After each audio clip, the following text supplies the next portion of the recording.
Hello, I'm Chris Menard. I've got a great treat for you today using Microsoft Excel. This video will fall under obviously Microsoft Excel, but it'll also be in my personal finance category. And a lot of the personal finance videos that I create that go on my YouTube channel, Microsoft picks them up and they put them on their YouTube channel. I'm a Microsoft creator. So here is Learn Personal Finance with Microsoft Creators. If you notice, I love to talk about personal finance. The first two are mine, so are 4, 5, 6, and 7. So what we're going to do in this video, and I actually came up with this video this morning, Saturday morning, I was analyzing my November end of the month paycheck. And I was trying to figure out where am I going to be in December. What's my taxable income for me? So we're going to take a look at a pay stub, and we're going to take a look at gross pay. We're going to take a look at all the deductions that happen. We will figure out what is net pay. Then we'll also figure out what's your taxable income, because ideally it's not the same as your gross pay. And I'll give you some tips about reducing your taxable income. I'll mention FSA, and I'll also talk about HSA. But in Excel, we're just going to type in some text and numbers, but then we'll use the sum function, sum if. I'll also do an absolute reference, and I'll do percentages. So this video could get just a little long, but I'll make sure that there are chapters down below so you can always click to where you want to go. But let's start off by just taking a look, before we go into Excel, at a pay stub. Here is a pay stub. Act like it is for a period ending. There's only really a few things I care that you worry about. Obviously, I've redacted this, but here's gross pay. I care about this column right here for this period. So this will be the gross pay for this paycheck, whatever this period is right here. I'm making this number up, act like it's $2,500 gross pay. The year to date, again, to keep this easy, I'm going to make $60,000. So act like you're seeing these numbers. All of these categories right down here are deductions. I'm going to put those on the Excel file. You're not going to have to watch me type them all. Then I put in all these numbers and all these numbers. But then we start doing the calculations in Excel to figure out what is the net check or net pay, how do you figure out your taxable income, and what are pre-tax items from these deductions. So here we go. Let's get started. I want to point out there's gross pay, there's this period, and year to date. So when you start Excel, you're going to have a blank worksheet. You're only going to need to start off with doing 3 columns, and you're just typing in data. I think it said this period, year to date. First thing we had was gross pay. Just to keep it easy, I'm going to type in gross. And again, I'll be looking at that pay stub, typing in those numbers.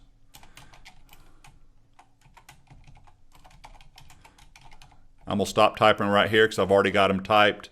But I would go back here just to show you this. Gross, Fed, SS tax, Medicare, gross, federal income tax, Social Security tax, Medicare. I would type every one of these down. Column A, all these numbers are going to be in column B. The year-to-date numbers will be in column C. So I've already done this so you don't have to watch me do it. So all you're doing is typing in text and numbers. So here we go. Right here. The only thing I've done differently is I highlighted the numbers after I typed them. I went and clicked on the comma style. And if you don't want to show any decimals, you could lose them, but comma will show you 2. I also made these 2 numbers bold. So those are the numbers from that pay stub. So let's go figure out what the net income is. So it's this gross amount minus all of these. And I'm trying to figure out just for this one pay stub. So I'm going to do equals cell B4 minus the sum of all these deductions that I had on my pay stub. That is the net amount. So this is the first formula we've done in Excel. So when I press enter, 1574.19, that number should match this net check number, wherever it is on your stub, right here for this period. That is that number. Now, to figure out the year-to-date, I'm just going to, instead of doing the formula again, notice it's B4 minus the sum of B5 to B13. This is called your formula bar. I'm going to just get the crosshairs in the bottom right corner. That is called the fill handle. Click and pull over to the right one time. C4 minus the sum of C5 to C13. So there's my net for this check, and there's my net for year-to-date. Now, back to the pay stub, just to show you where we're at. I want to figure out your federal taxable wages this period are.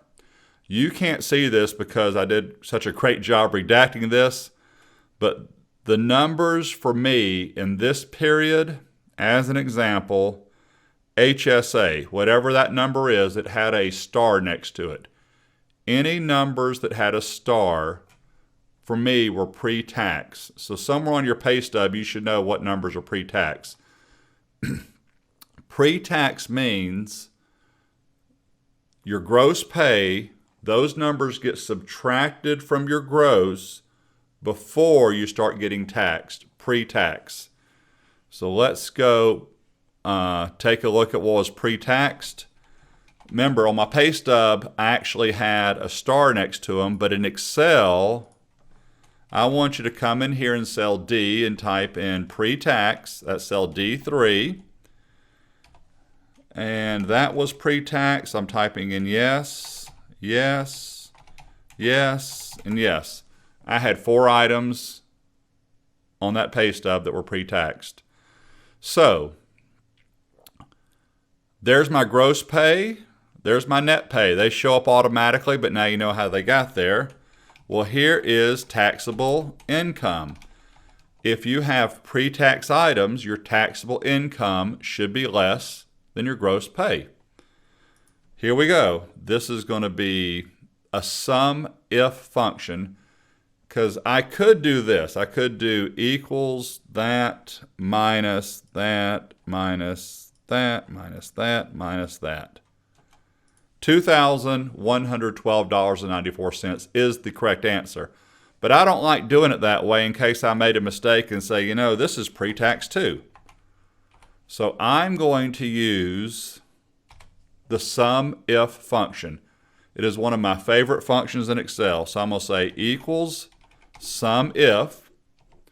It'll only sum numbers if a certain criteria are met. 3 arguments for me: range, which is in bold right now, criteria, and then sum range.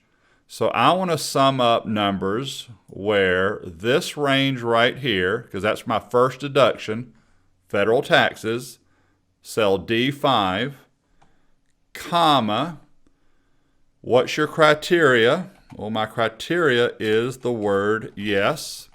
You got to put it in double quotes, by the way. Comma, notice that sum range is in bold. What do you want to sum up? Well, I want to sum up these numbers right here. So this is going to tell me the total amount that I should deduct from my gross pay that I do not have to pay taxes on because it's pre-tax. One thing I want to point out here is I'm going to end up pulling this over to year-to-date. Let me go ahead and do this first. So I should get $387.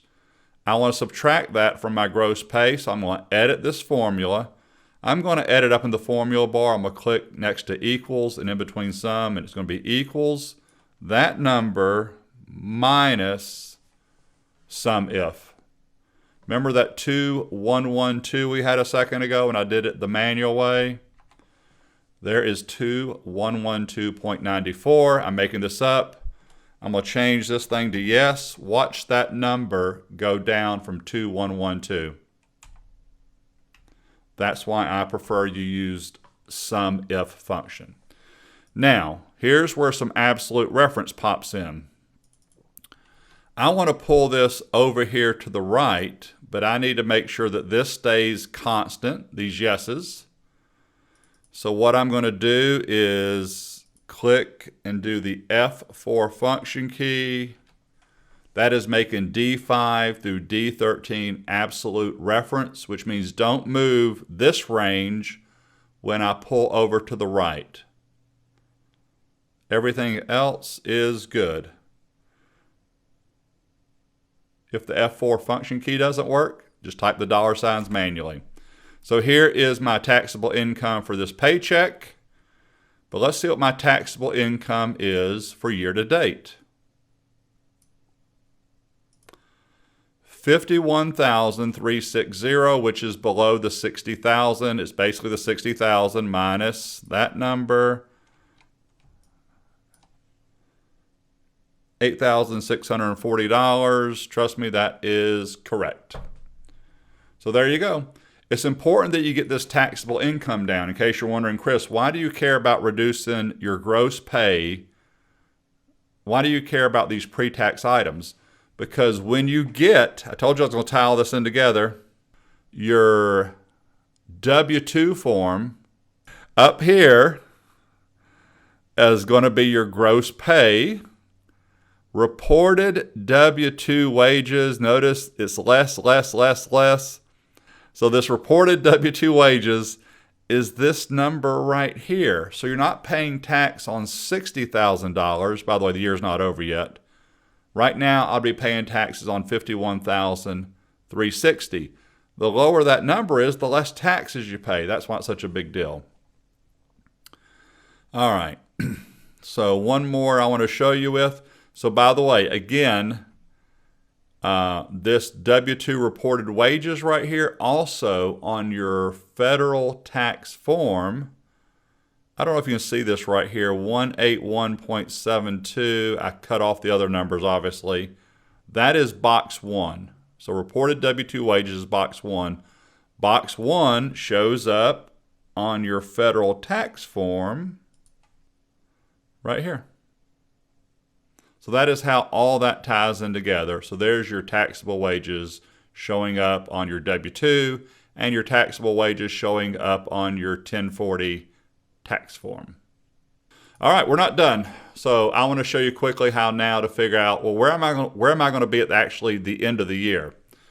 So here's my pay stub for 11/30. I get paid twice a month. So basically, I've got 2 more checks to get this month. I'm going to take, let's just do it right here. So this is going to be equals that number, because that's where I'm at right now, year to date, plus, that's what I make every pay period, gross, times, I got 2 more checks. I want that number 2 or whatever numbers in cell G1 to stay constant. So again, I'm going to absolute reference that. Just doing this in my head, 2,500 times 2 is 5,000, plus 60,000 should be $65,000. It is.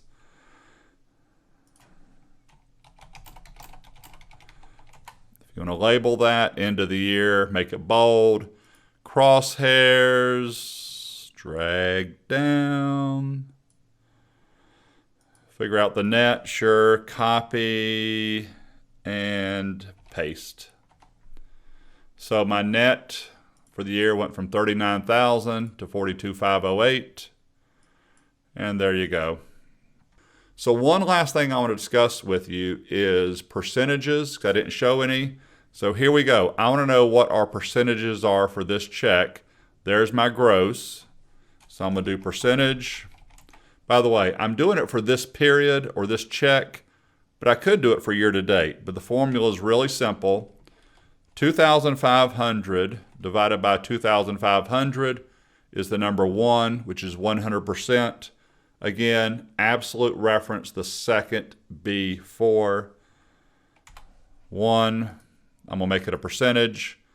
I want to show 1 decimal place. This is just up to you. Percentage, again, 1 decimal place. If you want to show 2, hit 2.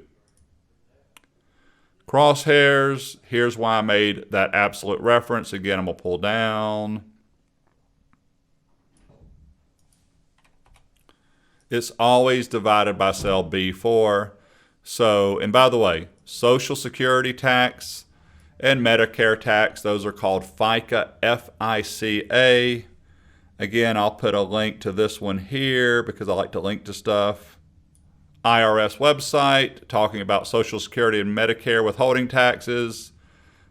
FICA right here, 6.2%, 1.45. They're not always exactly 6.2 and 1.45, just to let you know that.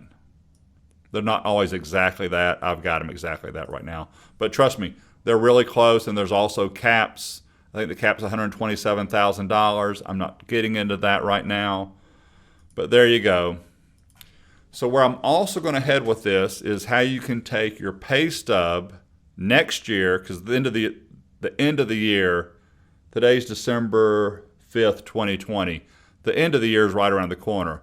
So starting in January, I'm going to do a lot of personal finance videos, but I'm going to use the IRS tax withholding calculator, and I usually do this twice a year to make sure that I'm not having too much taxes withheld, and also I'm not having too little, because ideally, when I have my taxes done, I like to have 0. I don't owe them anything, they don't owe me anything. So I'll show you how you can use that tax withholding calculator. It's really easy to use, and we'll take a look at that also. Thank you for your time. I know this went a little long, but I think this is great stuff. This video and all the links, the link to the IRS about FICA, will be on my website. Will be in the description, which links to my website. Feel free to subscribe to my channel.